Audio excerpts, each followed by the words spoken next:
There are two sides to coming to terms with an idea that's uncomfortable, unpleasant, or frightening. One is the intellectual side, the facts, the logic, etc. The other is the emotional side. I'm making this video to address a few of the basic mathematical foundations for what I believe will be the greatest collapse in history.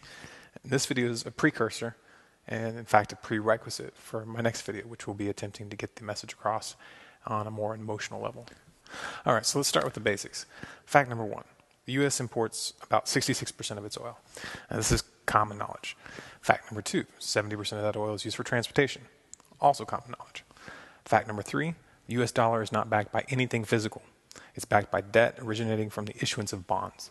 Fact number four, the U.S. debt, currently over $14 trillion, but growing, cannot be paid back. And the rest of the world knows this.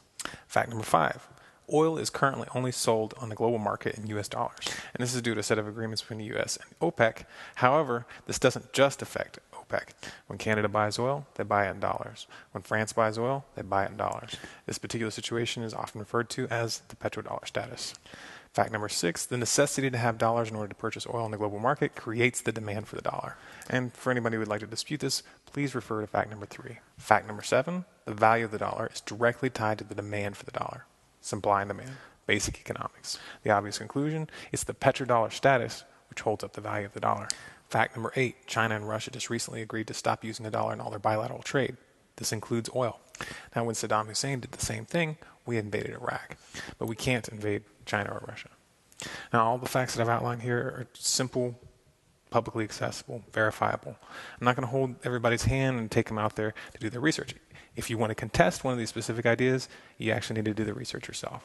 Now, the following are the conclusions that I draw from these facts. The United States will lose its petrodollar status. I don't know when, I don't know the exact date, but it's inevitable. When it does, the demand for the dollar will fall precipitously. And as demand drops, the value of the dollar will evaporate. This means hyperinflation. And once hyperinflation is fully underway, other countries will begin refusing to accept dollars for products that they export. This will happen very quickly. Now remember, the U.S. imports 66% of its oil. And that oil is not going to keep coming in if exporters no longer accept U.S. dollars. And remember, we established 70% of all domestic oil consumption is used for transportation. So if you subtract that 66% from the 70%, you're left with about 4% left for transport in general. Now, it's important to realize that when we say transport, it includes 18-wheelers and all sorts of supply chain transportation, which make up a considerable part of that 70%. In this country, food transport and agriculture are completely dependent on oil. And obviously, you can't cut out food transport without causing starvation. Logical conclusion, you're not going to be able to get gasoline to drive your car. Nobody is. However, even cutting back all individual car usage to zero will not be enough to prevent catastrophe. And here's why. Agriculture, as we currently practice it in the U.S., is completely dependent on a constant stream of inputs which require transportation, especially the animal industry. Take, for instance, a chicken farm. The farm normally gets deliveries of corn or other feedstocks on a regular basis. Almost no farms grow both the feed and raise the animals. The loss of the petrodollar would lead to astronomical price increases for that transport, and that will translate into astronomical prices in the grocery store. And what you have to understand is this explosion in the cost of transport will affect every single other industry. And as the cost of doing business skyrockets, unemployment will also skyrocket. Now, a large number of the states are already on the verge of bankruptcy. They're not going to be able to feed and house this massive influx of the unemployed. People will go hungry. And when people go hungry long enough, they get desperate.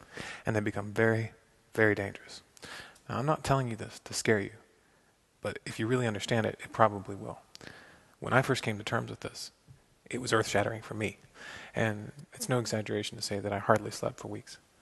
But at a certain point, you have to make a decision to put your fear aside and start getting ready. Some things we can't change, but some things we can. The trick is knowing